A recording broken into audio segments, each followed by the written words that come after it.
की बेटी हो या किसी भी अन्य समुदाय की बेटी हो, यह देश की बेटी है, यह भारत की बेटी है, हिंदुस्तान की बेटी है। और इस बेटी पर जब जुर्म होगा तो यह राष्ट्रीय अपना दल बर्दाश्त नहीं करेगा। अब उनकी भाषा को आप समझिए। दलितों की बेटी को मत मारो, हमको मार दो।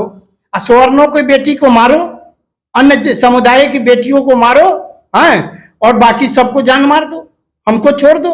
या नहीं, यह किसी की भी बेटी हो, अगर बेटियों के साथ अत्याचार हो रही है तो यह देश का दुर्भाग्यपूर्ण है। जी माननीय प्रधानमंत्री जी भीतर से बहुत कमजोर हो चुके हैं, क्योंकि जिस दिन उनका 400 का सत्ता मतलब जो नारा था वो पार नहीं हुआ, उसी दिन से हमको अपना व्यक्तिगत लग रहा है कि वो टूट रहे हैं।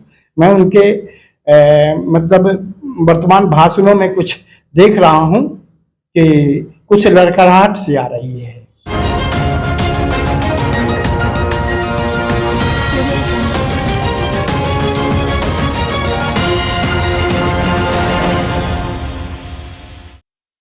नमस्कार, प्रणाम, आदाब, सत श्री अकाल, जय भीम, जोहार।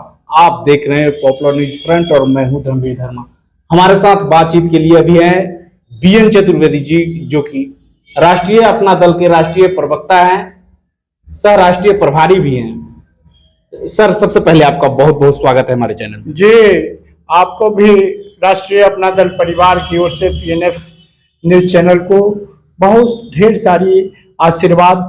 अभी बिहार में आपकी ईमानदारी का परिचय सोशल मीडिया पर आ रही है, इसके लिए बहुत बहुत धन्यवाद। आप स्वच्छ और ईमानदारी पूर्वक लोगों की अपनी बातों को पहुंचाते हैं, देश को हित की बात को पहुंचाते हैं, इसके लिए बहुत बहुत धन्यवाद आपको। बीएन चतुर्वेदी जी, अभी हाल ही में कुछ दिन पहले बंगाल में एक इंटर्न डॉक्टर के साथ जो घटना घटी, उसके बाद पूरे देश दुनिया की मीडिया एकदम हड़कंप मचा के रख दी, क्योंकि वहां पे एनडीए की सरकार नहीं थी। बिहार में भी एक नर्सिंग की छात्रा जो कि गुरुदेव नर्सिंग कॉलेज पटना में पढ़ाई करती थी, बीपीटी की प्रथम ईयर की छात्रा थी नायरा कुमारी, उसके साथ जो हादसा हुआ, उसके बाद न किसी सोशल मीडिया ने, न मेन स्ट्रीम मीडिया ने, न प्रिंट मीडिया ने उस खबर को कहीं भी जगह देना उचित नहीं समझा। क्या वजह है? धर्मवीर जी, यह देश का दुर्भाग्य है। मैं तो आपके चैनल अन्य चैनलों पर बराबर कहते आ रहा हूं कि देश की सत्ता शासन बिल्कुल पूर्ण रूपे न बेलगाम हो चुकी है। जहां एनडीए की सरकार है वहां बहुत से बातों को दबा दी जा रही है। जहां एनडीए की सरकार नहीं है वहां उछाल करके भी वह सरकार कुछ नहीं कर पा रही है। जैसे आपने पश्चिम बंगाल का उस छात्रा की बात आपने कहा जो मेडिकल कॉलेज में डॉक्टर थी। मैं उसकी आत्मा की शांति के लिए श्रद्धांजलि अर्पित करते हुए, जिस बेईमानों की चपेट में, जिस देशद्रोहियों की चपेट में उसकी निर्मल हत्या हुई, आज तक उस हत्यारों को पूर्ण रूप में मतलब निर्णय अनुसार सजा नहीं मिली। राष्ट्रीय अपना दल की सरकार होती तो ठीक 10 दिन में उसको हमने सजा देने का प्रावधान रखते, लेकिन यह दुर्भाग्य है। देश में कानून ऐसी व्यवस्था है। मैं कानून पर विश्वास रखता हूं, आस्था रखता हूं। अभी आप लोग के माध्यम से मुझे मालूम हुआ है कि नालंदा जिले के हिलसा के गबरा टोला के रहने वाली कुमारी नायरा, उसकी निर्मल हत्या हुई, लेकिन कुछ लोग कहते हैं कि वो सुसाइड किया। इसके उच्च स्तरीय जांच होनी चाहिए और जांच हो करके उस संस्था के संस्थापक हो, डायरेक्टर हो, जो भी पदाधिकारी इसमें दोषी हो, उसको अविलंब फांसी की सजा सुनानी चाहिए। इस पे क्या कहेंगे कि तमाम देश दुनिया की मीडिया इस खबर को नहीं दिखा रही है? आखिर क्या वजह है कि इस खबर को नहीं दिखा रही है?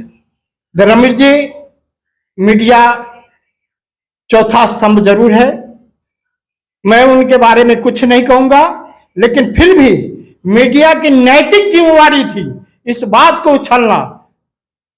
अगर ये बात नहीं उछल रही है तो यह भी मीडिया के लिए भी दुर्भाग्यपूर्ण है और देश के लिए भी दुर्भाग्यपूर्ण है। क्या हत्या हुआ फिर भी उसको नहीं उछाली जा रही है। इसलिए नहीं उछाल रही है, क्या शोषित परिवार की बेटी है। जब दलित परिवार की बेटी के साथ इस तरीके की घटना होती है, चाहे वो मुजफ्फरपुर की रूपा हो या नालंदा की नायरा हो, जब इस तरीके की वारदात जब दलित समाज की बच्चियों के साथ होता है तो तमाम लोग, चाहे वो न्यायपालिका में बैठे लोग हो, प्रशासन के लोग हो या महिला आयोग के लोग हो, महिला आयोग भी इस पे चुप्पी मार देती है। क्या वजह है? क्या दलित का बेटी होना समाज में गुनाह है? नहीं, दलित की बेटी हो या किसी भी अन्य समुदाय की बेटी हो, यह देश की बेटी है, यह भारत की बेटी है, हिंदुस्तान की बेटी है। और इस बेटी पर जब जुर्म होगा तो यह राष्ट्रीय अपना दल बर्दाश्त नहीं करेगा। और मैं भारत सरकार से मांग करता हूं, बिहार सरकार, एनडीए सरकार से मांग करता हूं कि अगर ये घटना हो रही है इस पर अविलंब कार्रवाई की जाए। वो चाहे दलित की बेटी हो या किसी सवर्ण की बेटी हो, यह भारत की बेटी है। यह नारियों की अपमानता जो किया जा रहा है सरकार द्वारा, ऐसी आवाज नहीं उठाई जा रही है, यह देश के लिए दुर्भाग्यपूर्ण है। प्रधानमंत्री जो तो कहते हैं कि दलितों को मत मारो, दलितों पे अत्याचार मत करो, जो करना है हमें फांसी पर चढ़ा दो, लेकिन दलितों के साथ एक कैसा मजबूत प्रधानमंत्री है जो कि कहते हैं कि हमें फांसी पर चढ़ा दो, हमको मारो लेकिन दलितों को मत मारो। उसके अत्याचार करने वालों को सजा कब देंगे? अब देश के माननीय प्रधानमंत्री जी इतने बड़े ओहदे पर हैं, हमारे देश के द्वितीय नागरिक, यह सौभाग्य की बात है, उन्हें प्राप्त हुआ है। अब उनकी भाषा को आप समझिए, दलितों की बेटी को मत मारो, हमको मार दो, असवर्णों की बेटी को मारो, अन्य समुदाय की बेटियों को मारो, हैं, और बाकी सबको जान मार दो, हमको छोड़ दो। या नहीं, या किसी की भी बेटी हो, अगर बेटियों के साथ अत्याचार हो रही है तो यह देश का दुर्भाग्यपूर्ण है। आपको नहीं लगता कि प्रधानमंत्री अपने कमजोरी को उस अत्याचारी को बता रहे हैं कि मत मारो, उनको मत मारो, भले हमको मारो? प्रधानमंत्री जी, माननीय प्रधानमंत्री जी भीतर से बहुत कमजोर हो चुके हैं, क्योंकि जिस दिन उनका 400 का सत्ता मतलब जो नारा था वो पार नहीं हुआ, उसी दिन से हमको अपना व्यक्तिगत लग रहा है कि वो टूट रहे हैं। मैं उनके मतलब वर्तमान भाषणों में कुछ देख रहा हूं कि कुछ लड़खड़ाहट सी आ रही है। मैं क्या कहूं? चतुर्वेदी जी, अभी हाल ही में अब विधानसभा चुनाव सर पे है, 2025 में विधानसभा की चुनाव होने वाली है। जैसा सुनने को आया है कि कई दलों के साथ आपकी अभी सहमति बन चुकी है और कुछ लोगों के साथ वार्ता चल रही है, तो अभी कौन कौन से दल है जो आपके गठबंधन में आपके साथ आ गए? मैं आपको बता दूं कि हमारे साथ वही लोग आ रहे हैं जो सत्ता शासन में नहीं है, क्योंकि हम जो भी सत्ता शासन में रह चुके दल हैं उनका मैं भी खिलाफ करता हूं, क्योंकि वो लोग भी देश हित में आज तक किसी ने कोई काम नहीं किया है। सब दिन बेईमानों की तरह जनता को शोषित प्रेरित करते रहा। इसलिए मैं उन लोगों को जो सत्ता शासन भोग चुके हैं वैसे लोग को मैं अपने साथ गठबंधन नहीं करूंगा। जो अपेक्षित ईमानदार प्रवृत्ति की पार्टी तैयार हो रही है, मैं वैसे लोगों को अपने गठबंधन में ले रहा हूं। वो लोग आ रहे हैं, उत्तर प्रदेश से भी 2-4 पार्टियां आ रही हैं, बिहार के भी 2-4 पार्टी हैं जो मतलब इसके पहले सत्ता शासन में नहीं थे, वो लोग आ रहे हैं। मैं वैसे लोग के साथ आगे बढ़ने का काम करता हूं जिनकी अपनी विचारधारा क्रांतिकारी विचारधारा है। वैसे लोग को जो देश में समतामूलक परिवार बनाने की सोच रखते हों, वो जाति, संगति, धर्म, अधर्म की बात करने वाले ऐसे बेईमानों के साथ हमारी गठबंधन नहीं होने वाली है। अन्य दल भी हमारे साथ आ रहे हैं, यही इसकी सूचना मैं आपको और दूंगा। लिस्ट आ गई। चतुर्वेदी जी, जिस तरीके से अभी लगातार बिहार में डेवलपमेंट की बात की जा रही है, हर तरीके से डेवलपमेंट की, हमारा बिहार पूरा विकसित बिहार हो रहा है, विकसित बिहार की तरफ अग्रसर है। ये कैसा अग्रसर है जहां आज भी अगर सड़कों से गुजरा जाए तो भले ट्रैफिक के लिए हेलमेट चेक किया जाता है, उसके लिए फाइन किया जाता है, लेकिन अगर सड़क की दुर्दशा है उसके लिए कौन फाइन देगा? बिजली बिल अगर आप लेट से जमा करते हैं तो आपको फाइन आता है, लेकिन अगर बिजली काट ली जाती है, घंटों घंटों बिजली नहीं आती है, तो क्या बिजली विभाग इसके लिए फाइन, बिजली विभाग पे फाइन लगेगा? ये सारी जो भी बातें चल रही हैं, आपने जो कहा, यह सभी सत्ताधारी जितने भी लोग बैठे हुए हैं, चाहे अधिकारी हो, पदाधिकारी हो, मंत्री हो, सभी बेलगाम हो चुके हैं। ये अपने मोनोपोली के आधार पर सारी व्यवस्था को चलाने का काम कर रहे हैं। अभी एक उदाहरण बता रहे हैं कि किसी भी सड़क पर जाइए, बरसात का टाइम है, हत्ता बन्हा हो गया है, रोज एक्सीडेंट हो रहा है, दुर्घटना हो रहा है। हाँ, आपके ही एक चैनल पर मैंने देखा था, ये हाजीपुर में रामाशीष चौक, जो मतलब हाजीपुर का हृदय है, उस जगह एक गड्ढा, बहुत बड़ा गड्ढा था, जो हमारे अजीज बलेंद्र दास अपने से वो गिट्टी बालू लेकर के भर के, लेकिन सत्ता शासन उस पर कोई ध्यान नहीं दिया। आज मैं फिर उधर जा रहा था तो गड्ढा वैसे की वैसे, क्योंकि उसकी मतलब देखभाल नहीं हो रहा है। यह सड़क बना रहे हैं, वो तो एक छोटी सी नमूना थी हाजीपुर के। हाजीपुर का कोई भी सड़क आप उठा लीजिए, अगर एक भी चिकना दिख जाए, हाजीपुर का नहीं धर्म जी, ये पूरे बिहार की बात कर रहा हूं।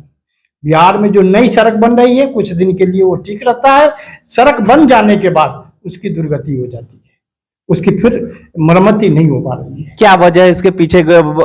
ठेकेदारों की बड़ी गाढ़ी कमाई को बचाना या रंगदारी, क्या हो सकता है इसके पीछे? ये सरकार की नियमावली की कमजोरी है। जो कानून बना रहे हैं ना रोड पर, सड़क पर, ये व्यवस्था की कमजोरी है। ठेकेदार को जो सरकार हिदायत देंगे वो ठेकेदार काम करेंगे। ये सरकार की नैतिक जिम्मेदारी है और सरकार की नैतिक पतन हो चुकी है। वैसे भी किसी महापुरुष ने कहा है, जब जब सड़कें सुनी होती है तो सदन आवारा हो जाती है। तो क्या आज सड़कों पे आवाज उठाने वाले लोग नहीं हैं, इस वजह से सरकार अपनी मनमानी चला रही है? बिल्कुल 100% यही बात है। आज मैं आपको बता रहा हूं, एक महिला पूर्ण एक चक्र है जिसके भीतर सृजन, पोषण और परिवर्तन करने की शक्ति है। वैसी महिलाओं को आज दुर्दशा हो रही है, बलात्कार हो रहे हैं, अत्याचार हो रहे हैं, है कि नहीं? यह कितनी दुर्भाग्य की बात है।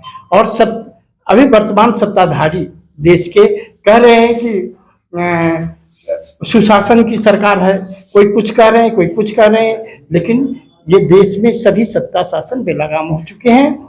क्योंकि महिलाओं जो है हमारे देश के, वो कोमल है, कमजोर नहीं। शक्ति का नाम ही नारी है।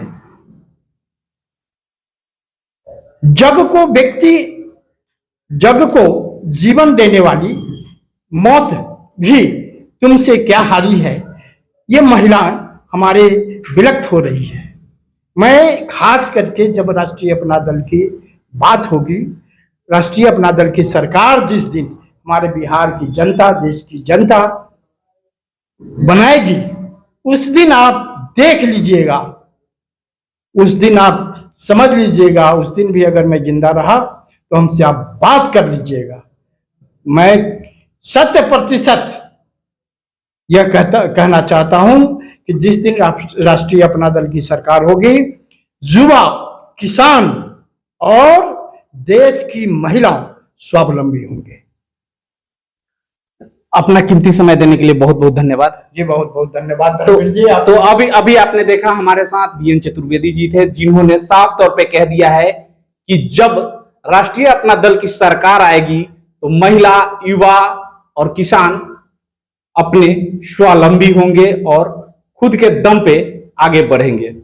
आगे भी इस तरह की खबर लेके हम आपके बीच आते रहेंगे। तब तक लेते हैं विदा। जय हिंद, जय भारत।